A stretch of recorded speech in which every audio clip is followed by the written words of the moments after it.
Chapter 25. I Strike the Jolly Roger. I had scarce gained a position on the bowsprit when the flying jib flapped and filled upon the other tack with a report like a gun. The schooner trembled to her keel under the reverse, but next moment, the other sails still drawing, the jib flapped back again and hung idle. This had nearly tossed me off into the sea, and now I lost no time, crawled back along the bowsprit and tumbled head foremost on the deck. I was on the lee side of the forecastle and the mainsail, which was still drawing, concealed from me a certain portion of the afterdeck. Not a soul was to be seen.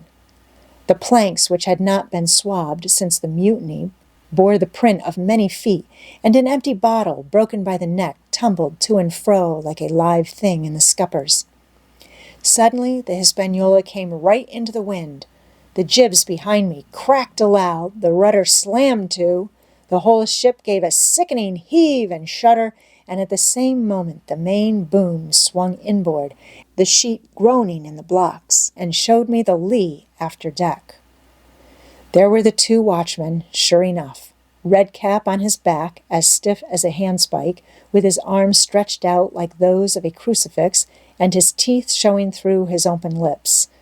Israel Hands, propped against the bulwarks, his chin on his chest, his hands lying open before him on the deck, his face as white under its tan as a tallow candle.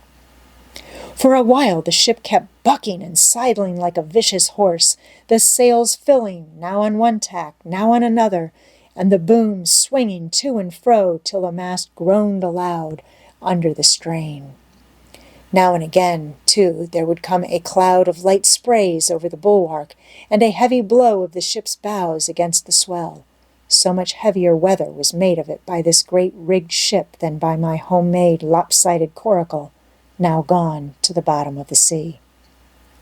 At every jump of the schooner, Redcap slipped to and fro, but what was ghastly to behold, neither his attitude nor his fixed teeth-disclosing grin was any way disturbed by this rough usage.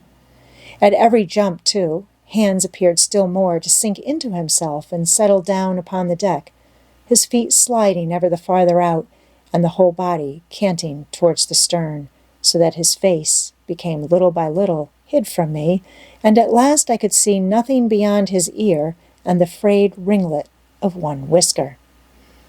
At the same time I observed, around both of them, splashes of dark blood upon the planks, and began to feel sure that they had killed each other in their drunken wrath. While I was thus looking and wondering in a calm moment, when the ship was still, Israel Hands turned partly round, and with a low moan writhed himself back to the position in which I had seen him first. The moan, which told of pain and deadly weakness, and the way in which his jaw hung open went right to my heart. But when I remembered the talk I had overheard from the apple barrel, all pity left me. I walked aft until I reached the mainmast. "Come aboard, Mr. Hands," I said ironically. He rolled his eyes round heavily, but he was too far gone to express surprise. All he could do was to utter one word: "Brandy!" It occurred to me there was no time to lose, and dodging the boom as it once more lurched across the deck, I slipped aft and down the companion stairs into the cabin. It was such a scene of confusion as you can hardly fancy. All the lock-fast places had been broken open in quest of the chart. The floor was thick with mud where ruffians had sat down to drink or consult after wading in the marshes round their camp. The bulkheads, all painted in clear white and beaded round with gilt, bore a pattern of dirty hands. Dozens of empty bottles clinked together in corners to the rolling of the ship. One of the doctor's medical books lay open on the table, half of the leaves gutted out, I suppose, for pipe lights. In the midst of all this, the lamp still cast a smoky glow, obscure and brown as umber. I went into the cellar. All the barrels were gone, and of the bottles, a most surprising number had been drunk out and thrown away. Certainly, since the mutiny began, not a man of them could ever have been sober. Foraging about, I found a bottle with some brandy left for Hans, and for myself, I routed out some biscuit, some pickled fruits, a great bunch of raisins, and a piece of cheese. With these, I came on deck, put down my own stock behind the rudder head and well out of the coxswain's reach, went forward to the water breaker, and had a good deep drink of water, and then, and not till then, gave Hans the brandy. He must have drunk a gill before he took the bottle from his mouth. "Aye," said he, "by thunder, but I wanted some of that." I had sat down already in my own corner and begun to eat. "Much hurt?" I asked him. He grunted, or rather I might say, he barked. "If that doctor was aboard," he said, "I'd be right enough in a couple of turns. But I don't have no manner of luck, you see, and that's what's the matter with me. As for that swab, he's good and dead, he is," he added, indicating the man with the red cap. "He warn't no seaman anyhow.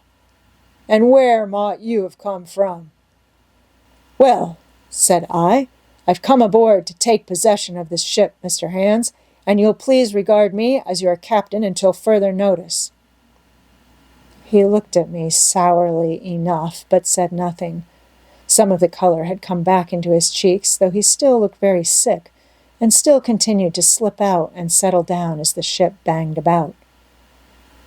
"By the by," I continued, "I can't have these colors, Mr. Hans, and by your leave I'll strike 'em. Better none than these." And again, dodging the boom, I ran to the color lines, handed down their cursed black flag, and chucked it overboard. "God save the king," said I, waving my cap, "and there's an end to Captain Silver." He watched me keenly and slyly, his chin all the while on his breast.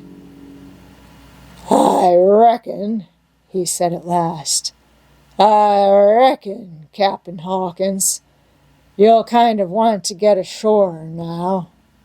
Suppose we talks." "Why, yes," says I, "with all my heart, Mr. Hans. Say on." And I went back to my meal with a good appetite.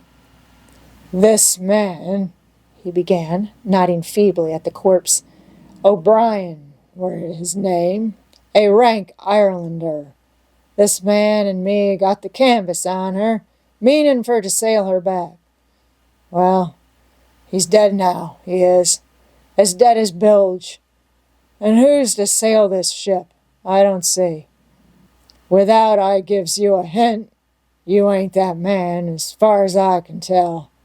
Now look here, you gives me food and drink, and an old scarf or handkercher to tie my wound up, you do, and I'll tell you how to sail her, and that's about square all round, I take it."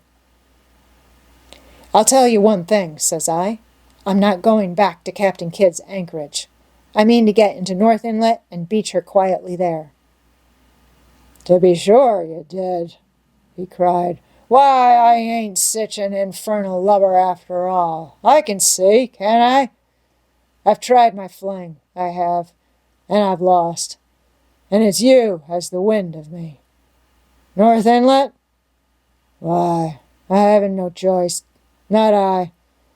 I'd help you sail her up to Execution Dock, by thunder, so I would." Well, as it seemed to me, there was some sense in this. We struck our bargain on the spot. In 3 minutes I had the Hispaniola sailing easily before the wind along the coast of Treasure Island, with good hopes of turning the northern point ere noon and beating down again as far as North Inlet before high water, when we might beach her safely and wait till the subsiding tide permitted us to land. Then I lashed the tiller and went below to my own chest, where I got a soft silk handkerchief of my mother's. With this, and with my aid, Hans bound up the great bleeding stab he had received in the thigh, and after he had eaten a little, and had a swallow or two more of the brandy, he began to pick up visibly, sat straighter up, spoke louder and clearer, and looked in every way another man. The breeze served us admirably. We skimmed before it like a bird, the coast of the island flashing by and the view changing every minute. Soon we were past the highlands and bowling beside low sandy country, sparsely dotted with dwarf pines, and soon we were beyond that again and had turned the corner of the rocky hill that ends the island on the north. I was greatly elated with my new command and pleased with the bright sunshiny weather and these different prospects of the coast. I had now plenty of water and good things to eat, and my conscience, which had smitten me hard for my desertion, was quieted by the great conquest I had made. I should, I think, have had nothing left me to desire but for the eyes of the coxswain as they followed me derisively about the deck, and the odd smile that appeared continually on his face. It was a smile that had in it something both of pain and weakness, a haggard old man's smile, but there was besides that a grain of derision, a shadow of treachery in his expression as he craftily watched and watched and watched me at my work.